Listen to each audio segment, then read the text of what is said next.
Hi hello welcome to ಸ್ವಯಂ ಸವಿರುಚಿ and blogs. ಎಲ್ಲರೂ ಹೇಗಿದ್ದೀರಿ? ಎಲ್ಲರೂ ಚೆನ್ನಾಗಿದ್ದೀರಿ ಅಂತ ನಾನು ಅಂದ್ಕೊಂಡಿರ್ತೀನಿ. ಅನ್ನದಾತ ಸುಖಿ ಭವ. ನಾನು ಇವಾಗ ಬದ್ನೆಕಾಯಿ ತವಾ ಫ್ರೈನ ಮಾಡ್ತಾಯಿದ್ದೀನಿ. ತುಂಬಾ ಟೇಸ್ಟಿಯಾಗಿರುತ್ತೆ. ಯಾವ ಫಿಶ್ ಫ್ರೈಗೂ ಕಡಿಮೆ ಇರಲ್ಲ ಟೇಸ್ಟ್. ಇದು ಅಷ್ಟೇ ಟೇಸ್ಟಿಯಾಗಿ ಡಿಫ್ರೆಂಟಾಗಿರುತ್ತೆ. ಇವಾಗ ರೈಸ್ ಸಾಂಬಾರು ಅಷ್ಟೇ ಇರುವಾಗ ಸೈಡ್ ಡಿಶ್ಶಾಗಿ ಈ ಥರ ಮಾಡ್ಕೊಂಡು ತಿಂದ್ರಂತೂ ಒಂದು ತುತ್ತು ಜಾಸ್ತಿನೇ ಹೋಗುತ್ತೆ. ತುಂಬ ಇಷ್ಟಪಟ್ಟು ತಿಂತಾರೆ.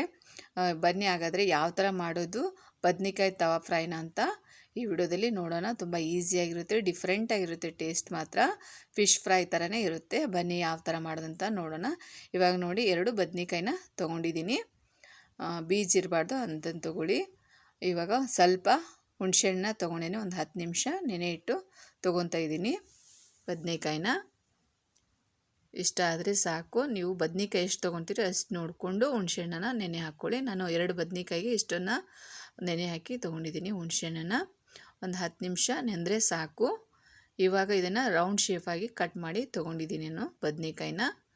ನೋಡಿ ಈ ಥರ ತುಂಬ ಬೀಜ ಇರಬಾರ್ದು, ಈ ಥರ ಇರಬೇಕು. ಇಷ್ಟೇ ಲೆವೆಲಾಗಿ ಕಟ್ ಮಾಡ್ಕೊಳ್ಳಿ. ತುಂಬ ದಪ್ಪಾಗಿ ಕಟ್ ಮಾಡ್ಕೋಬಾರ್ದು, ಇಷ್ಟೇ ಇರಬೇಕು, ಕರೆಕ್ಟಾಗಿದೆ. ಇವಾಗ ನೋಡಿ ನಾನು ಒಂದು ಸಣ್ಣ ಬೌಲಿಂದ 1 ಬೌಲ್ ಸಣ್ಣ ರವನ ತೊಗೊಂಡಿದ್ದೀನಿ. ಇವಾಗ ಕಾರ್ನ್ಫ್ಲವರ್ನ ಹಾಕ್ತಾಯಿದ್ದೀನಿ, 1 ಸ್ಪೂನಷ್ಟು. ರುಚಿಗೆ ತಕ್ಕಷ್ಟು ಉಪ್ಪು.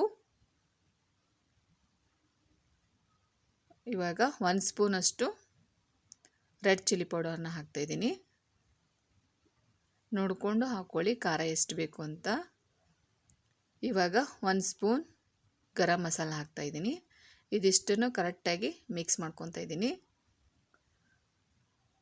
ಕಾರ್ನ್ಫ್ಲವರ್ ಯಾಕೆ ಹಾಕಿದೆ ಅಂದರೆ ಕ್ರಿಸ್ಪಿಯಾಗಿರುತ್ತೆ, ತುಂಬ ಚೆನ್ನಾಗಿರುತ್ತೆ. ಅದಕ್ಕೋಸ್ಕರ ಕಾರ್ನ್ಫ್ಲವರ್ನ 1 ಸ್ಪೂನನ್ನು ಹಾಕಿದ್ದೀನಿ ನಾನು. ಇದನ್ನು ಕರೆಕ್ಟಾಗಿ ಉಪ್ಪು ಖಾರ ಲೆವೆಲಾಗಿ ಮಿಕ್ಸ್ ಆಗೋ ಥರ ಮಿಕ್ಸ್ ಮಾಡ್ಕೊತಾ ಇದ್ದೀನಿ. ಇವಾಗ ಹುಣಸೆಹಣ್ಣನ್ನು ನೆನೆಸಿಟ್ಟಿರೋ ಹುಣಸೆಹಣ್ಣನ್ನ ಕಿವುಚಿ ತೊಗೊಂಡಿದ್ದೀನಿ. ನೋಡಿ ಈ ಥರ ಕಿವುಚಿ ತೊಗೋಬೇಕು ಹುಣಸೆಹಣ್ಣನ್ನ. ಇವಾಗ ನೋಡಿ ಇದನ್ನು ಒಂದೊಂದನೇ ಹುಣಸೆಹಣ್ಣ ರಸದಲ್ಲಿ ಈ ಥರ ಡೀಪ್ ಮಾಡಿ ತೊಗೋಬೇಕು. ತಗೊಂಡು ಇವಾಗ ಮಿಕ್ಸ್ ಮಾಡ್ಕೊಂಡಿರುವಂಥ ರವದಲ್ಲಿ ಈ ಥರ ಇಟ್ಟು ಮೇಲೆ 1 ಸ್ಪೂನ್ ಸಹಾಯದಿಂದ ಈ ಥರ ಹಾಕ್ಕೊಳ್ಳಿ. ಇದನ್ನು ಕೈಯಿಂದನೇ ಹಾಕ್ಕೋಬೋದು. ಇವಾಗ ನಾವು ಹುಣಸೆಹಣ್ಣನ್ನ ಡೀಪ್ ಮಾಡಿರ್ತೀವಿ, ಕೈ ಒದ್ದೆ ಇರುತ್ತೆ, ಹಸಿ ಇರುತ್ತೆ, ರವೆ ಎಲ್ಲ ಕೈಗೆ ಹತ್ಕೊಳ್ಳುತ್ತೆ. ಅದಕ್ಕೋಸ್ಕರ ಈ ಸ್ಪೂನ್ ಸಹಾಯದಿಂದ ಹಾಕ್ತಾಯಿದ್ದೀನಿ ನಾನು. ನೋಡಿ ಇವಾಗ ಹೊಳಿಸಿ ಹಾಕಿ ಮೇಲೊಂದು ಸ್ವಲ್ಪ ಹಾಕಿದರೆ ಆಯಿತು.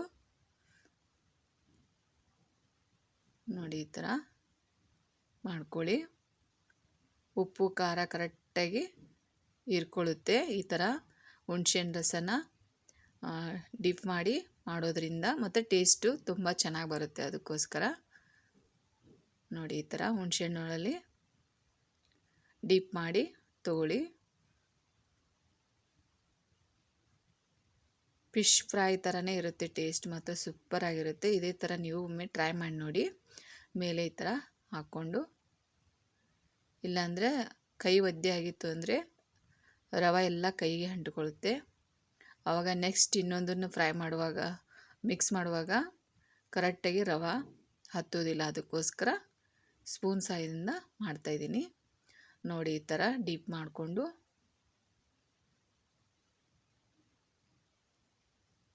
ಇವಾಗ ಮೇಲೆ ರವೆ ಹಾಕ್ತಾಯಿದ್ದೀನಿ. ಫಸ್ಟು ಈ ಥರ ಎಲ್ಲದನ್ನು ರೆಡಿ ಮಾಡಿ ಇಟ್ಕೋಬೇಕು. ಬದನೆಕಾಯಿನ ಫ್ರೈ ಮಾಡೋದು ಟೈಮ್ ಕಡಿಮೆ ಹಿಡಿಯುತ್ತೆ. ಇದು ಈ ಥರ ಮಾಡೋದು ಸ್ವಲ್ಪ ಟೈಮ್ ಹಿಡಿಯುತ್ತೆ ಅಷ್ಟೇ. ಟೇಸ್ಟ್ ಮಾತ್ರ ಸೂಪರಾಗಿರುತ್ತೆ. ನೋಡಿ ಈ ಥರ ಮಾಡ್ಕೊಳ್ಳಿ.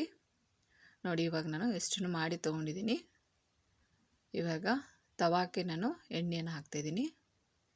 ಇದು ತವಾ ಫ್ರೈ ಆಗೋದ್ರಿಂದ ತವಾಕ್ಕೆ ಎಣ್ಣೆ ಹಾಕಿ ಫ್ರೈ ಮಾಡ್ಕೊತಿದ್ದೀನಿ. ಇದನ್ನು ಡೀಪ್ ಫ್ರೈ ಮಾಡಬಾರ್ದು. ನೋಡಿ ಈ ಥರ ಹಾಕ್ಕೊಂಡು ಒಂದು ಬ್ಯಾಚಿಗೆ ಒಂದು 8ರಿಂದ 10 ರೆಡಿ ಆಗುತ್ತೆ. ಒಂದೊಂದನ್ನೇ ಹಾಕ್ತಾಯಿದ್ದೀನಿ. ಒಮ್ಮೆ ರೆಡಿ ಮಾಡಿ ಇಟ್ಕೊಂಡ್ಬಿಟ್ರೆ ಬೇಗ ರೆಡಿ ಆಗುತ್ತೆ. ಟೇಸ್ಟ್ ಅಂತೂ ಫಿಶ್ ಫ್ರೈ ಥರನೇ ಇರುತ್ತೆ ಟೇಸ್ಟು. ಮೇಲೊಂದು ಸ್ವಲ್ಪ ಎಣ್ಣೆ ಹಾಕ್ತಿದ್ದೀನಿ.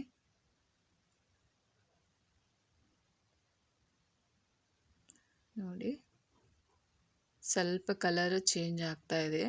ಕೆಳಗೆ ಬೇಯ್ತಾ ಇದೆ ಬದನೆಕಾಯಿ. ಇವಾಗ ಕಲರ್ ಚೇಂಜ್ ಆಯ್ತು ನೋಡಿ. ಇವಾಗ ಒಳಿಸಿ ಹಾಕ್ತಾಯಿದ್ದೀನಿ. ಇದು ಮುಚ್ಚಳ ಮುಚ್ಚಿ ಬೇಯಿಸಿದ್ರೆ ತುಂಬ ಮೆತ್ತಗಾಗ್ಬಿಡುತ್ತೆ. ಅದಕ್ಕೋಸ್ಕರ ಮುಚ್ಚಳ ಮುಚ್ಚಿ ಬೇಯಿಸ್ಕೋಬಾರ್ದು. ಹಾಗೆ ಇದನ್ನು ಫ್ರೈ ಮಾಡ್ಕೋಬೇಕು. ಕ್ರಿಸ್ಪಿಯಾಗಿ ತುಂಬ ಚೆನ್ನಾಗಿ ಬರುತ್ತೆ. ಕರೆಕ್ಟಾಗಿ ಬೇಯಿಸ್ಕೋಬೇಕು ನೋಡಿ. ಈ ಥರ ಬೇಯಿಸ್ಕೊಳ್ಳಿ.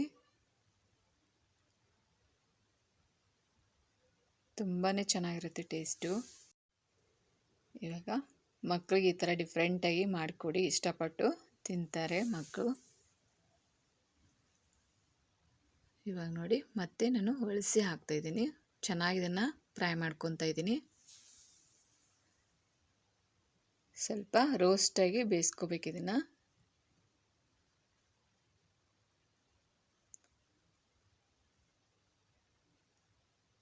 ನೋಡಿ ಇದನ್ನು ಕಡಲೆ ಹಿಟ್ಟನ್ನು ಹಾಕಿ ಮಾಡ್ತಾರೆ. ನಾನು ಕಡಲೆ ಹಿಟ್ಟು ಹಾಕಿಲ್ಲ, ರವೆ ಮಾತ್ರ ಹಾಕಿ ಮಾಡ್ತಾಯಿದ್ದೀನಿ. ತುಂಬಾ ಚೆನ್ನಾಗಿರುತ್ತೆ. ಇವಾಗ ಕರೆಕ್ಟಾಗಿ ಫ್ರೈ ಆಗಿದೆ ಬದ್ನೆಕಾಯಿ.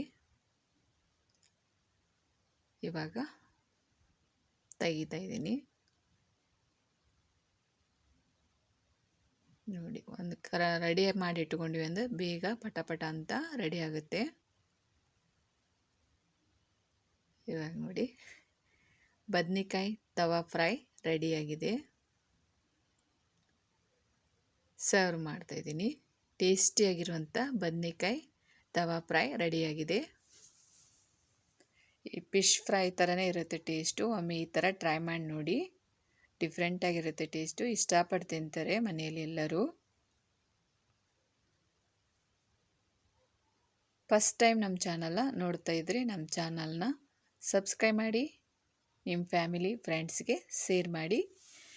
ನೋಡಿ ಎಷ್ಟು ಚೆನ್ನಾಗಿರುತ್ತೆ ಟೇಸ್ಟು. ನೀವು ಇದೇ ಥರ ಒಮ್ಮೆ ಟ್ರೈ ಮಾಡಿ ನೋಡಿ. ಇವಾಗ ಕಟ್ ಮಾಡಿ ತೋರಿಸ್ತಾ ಇದ್ದೀನಿ ನೋಡಿ.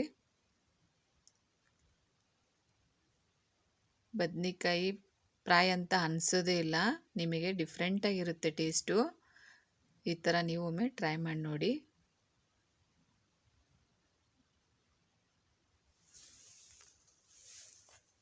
ಇವಾಗ ರೈಸ್ ಸಾಂಬಾರ್ ಜೊತೆ ಏನಾದರೂ ಸೈಡ್ ಡಿಶ್ ಬೇಕಾಗಿರುತ್ತೆ, ಆವಾಗ ಈ ಥರ ಸಡನ್ಲಿ ಮಾಡ್ಕೋಬೋದು. ಟೇಸ್ಟ್ ಅಂತೂ ಸೂಪರ್ ಆಗಿರುತ್ತೆ.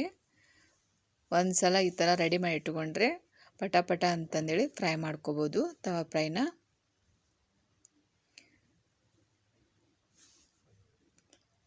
ತುಂಬಾ ಟೇಸ್ಟಿಯಾಗಿರುತ್ತೆ.